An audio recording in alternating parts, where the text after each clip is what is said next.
back to Ask Katie the Drug Lady. So I finally got through my videos all about the background of pharmacy, so how the pharmacy works, insurance issues, all that jazz.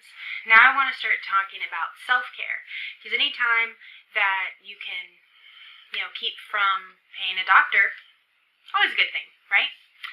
So my first one I want to do is acne. I've suffered through acne my entire life. A lot of my family members have as well. I have a lot of friends who are constantly asking about acne products. So I would love to tell you all about the over-the-counter acne products. I thought about doing the over-the-counters with the prescriptions, and then I realized this would be like a half-hour-long video, and ain't nobody got time for that. So I just want to stick with the over-the-counter stuff for right now, and then do another video about prescriptions. So first thing first, I want to demystify acne. So first things, there's nothing over the counter that can dissolve a blackhead. Just can't. A blackhead is a plug made of dead skin cells, dirt, oil, all that jazz. If you can find something that you put on your face that eats away a blackhead, it's probably going to eat away your face. It's probably, there might be chemical peels and things that you can get at a doctor's office, but nothing over the counter. Definitely not. So, and another thing is, I want to say when you can self-treat acne and when you can't self-treat acne. So if you have cystic acne, it's underneath the skin, there's no pore for that junk to come out of, that's cystic acne. You need to go see a doctor, get an antibiotic, and that'll all be in the over-the-counter, or the prescription acne stuff. Another thing is if you have papules, if you have big, angry, pus-filled pimples, what people call a pimple, not a blackhead, not those little whitehead doohickeys, a big nasty thing, that's bacteria in your skin. You probably need to go see a doctor. So this is just the mild to moderate acne that you might go see a dermatologist for. They might prescribe something topical. But a lot of the stuff now is going over the counter that used to be prescription. So if you like Dr. Sandra Lee, Dr. Pimple Popper like I do, this will really be helpful as well, because you'll understand what she's talking about when she mentions retin-A and things like that. So the first thing I want to talk about is salicylic acid. Salicylic acid is in a lot of stuff.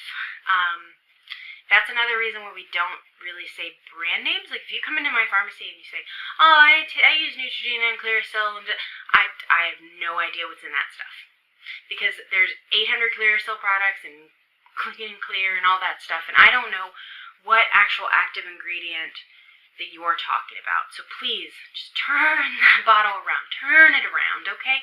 On the back of anything that's an actual acne cream and not just soap, or the homeopathic crud, there's always an active ingredient listed at the top. That is the most important part of every acne product. So salicylic acid is an astringent and moisturizers. It's wonderful. Obviously it's an acid, so it's going to eat away the bacteria, change the pH of your skin to kill the bacteria. It also has a little bit of a drying effect as well. So that's also good, because those bacteria live and breed, they breed in the wetness of our face. Now, we don't want to over dry our skin though. So anytime you're using these products that dry your skin, that benzoyl peroxide, those dry out your skin really bad, and you want to put a moisturizer on afterward, because your body's natural response to dry skin is, I'm going to make more oil.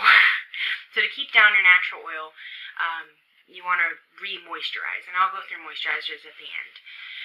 So when I talk about those life hacks where they dissolve aspirin and put it on your face, that's salicylic acid. The stuff that's in acne products is usually around 2%. It's a very mild acid. The other thing that salicylic acid is used for is burning off warts.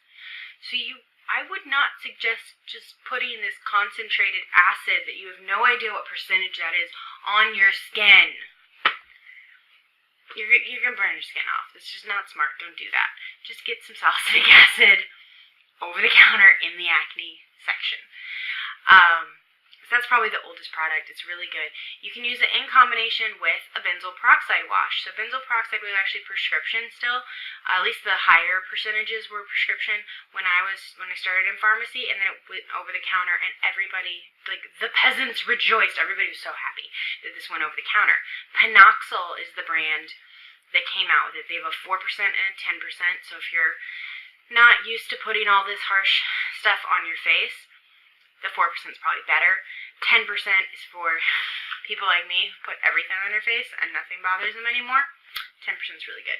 The biggest thing with benzoyl peroxide is it is peroxide, and it will bleach all of your stuff. Your sheets, your shirts. I have a pink Victoria's Secret like sleep shirt that's massive, that's purple, and there's a ring of white here from when I was a teenager, and I use that all the time. I still use it. You can get it in a foaming cream that turns into a foaming face wash. You can also get it in a bar of soap for the back acne. Woo! So that's really good for your shower time. Benzoyl peroxide is still in a lot of prescription products, so if you are using a prescription product, it says benzoyl peroxide, that's an additive to help kill the bacteria. But again, it dries your skin, so gotta moisturize afterwards. Now, the drug companies, when Panoxyl went over the counter, they decided to make a 9.8 foaming benzoyl peroxide. So instead of you putting the cream and you making the foam, it comes out as a foam. And they charged an arm and a leg for this junk, like $500. And I think even with insurance, people were paying like $50, and they maybe had a coupon card that went down to $30. But if you can just go over the counter and get a 10%, so 0.2%, if you can't do the math, 0.2% higher than this prescription product at a fraction of the cost, especially if you have a deductible. Oh, give me a break. I can't believe they pulled that and got away with it. But that's out there, so if your doctor recommends it, just say, it's okay. I got this. And just go get the Panoxyl, because it's just a waste of money to get anything else. And like I said, benzoyl peroxide is in all sorts of things. Prescription, so if you're already getting it in a prescription product, there's no sense in buying it as well as a wash. You're just overusing that. If that stuff is not working, you probably, also if you've tried all of these products that I'm mentioning and stuff is still not clearing up, go to the doctor, but give it a month. Every time that you start a new product, you need to give it time to work. Acne is one of those things that it's going to get worse before it gets better. And that is a true statement. I finally got mine semi under control. I'm covering a lot of it up with makeup, but definitely whenever I start a new regimen, it gets bad, y'all. And you got to give it at least a month before you see some really good results. So have no fear. It will get better. The other thing to do is adapalene gel or Differin gel. When this went over the counter, it was amazing. It was the first real harsh retinoid to go over the counter. When I say harsh, I mean it works. It really, really works. And what this does is it decreases the overturn time of your skin. So your skin is constantly flaking off. Thus we have, the little mites and things to eat it, the dust mites to eat the dead skin. And then we get new skin. So if you're constantly shedding that old skin and getting that new skin, getting that baby face, your pores don't have time to fill up. It's wonderful. So you will see your blackheads practically fall out of your face because your pores are just shrinking up because you're just getting new and new skin. So it's amazing. They do have stronger products that are prescription. So there is a higher prescription Differin, and there's Retin-A, which you'll hear if you're watching Dr. Sandra Lee on her Pimple Popping channel. She'll talk about Retin-A. It's a much stronger, more abrasive one. This is much milder, but I absolutely love it. And like I said, you can still use that with the salicylic acid. If you're doing that as an astringent, you can wash with the benzoyl peroxide, and then you can apply the Differin. It's usually a pea-sized amount, but it is a gel, so it dries really quickly. So I don't know who came up with the pea, measurement, but it's really hard for me to get a pea-sized amount over my face without it drying really quickly. So try to, stick to the really bad areas so you're not wasting it. It is still pretty expensive. It's brand over the counter. I haven't seen a generic for it yet. I do hear that acne system that they're always selling on television. I hear them talking about that they have an adapalene version. They also had the benzoyl peroxide version out for a long time as well. And I think it's kind of bunk because they act like they're this whole new system that nobody's ever heard of, and it's all a lie because the stuff has been out.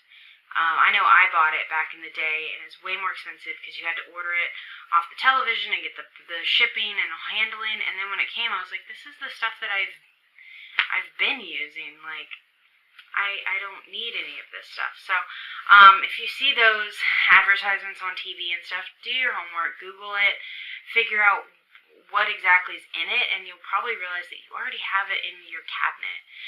So just be aware of that. Moisturizers. The big thing about moisturizer, you want to get one that's really thick and stays on because you're drying out your skin. And I know I've bought some pretty inexpensive ones. A lot of them will be water-based when they're inexpensive. They're just really thin, and my skin just eats it. And I'm sure you guys have the same issue where your skin's just eating this moisturizer and you're just wasting it. You're wasting it. You're putting it on your face and it's just gone. So I would suggest investing in a really thick one. I like the Rock one, which also has retinol. It's a much more milder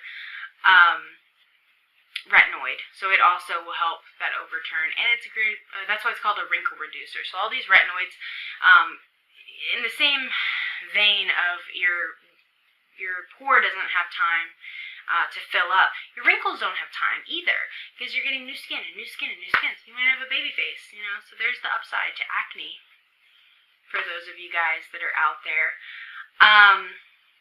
And so I just suggest moisturizing because, like I said, that response your skin has when you dry it out like that, especially with the gel. The gel is very drying. So if you have very dry skin, you're going to need a cream, right? If you have very oily skin, you want the gel to dry it. Ointments really just sit on top of the skin. So I don't tend to suggest ointments. They don't absorb very well. They more are barriers. And then the creams and the gels really do absorb well. I hope this helps somebody out there that struggles through acne. I'm in my 30s or going into my 30s and still struggling with it. My mother's in her 60s and she still also struggles with it. So I'm not going to say that it's going to go away. I think that's a lie that people tell themselves, like, oh, I'm going to get old and I'm going to get dry skin and then I won't have this. Not necessarily. But my dad, he had acne up until he passed away, and he looked really young for his age. So I think that having all that oil and making that acne-prone skin isn't always a bad thing, because you might look young, and that's really cool. So again, send your emails to KatieTheDrugLady@yahoo.com. You can check out my Facebook page, Katie the Drug Lady, on Facebook, because I put a lot of these look-alike drugs like the benzophone panoxyl and point those things out on there. And it's another good place where I can put funny stories from the pharmacy. So stay tuned for the prescription portion. And again, I'm sorry I'm in the same shirt as I was in the last video. I'm just trying to get a lot of these videos out because I have finals coming up and then I start my rotation. So I'm going to be busy.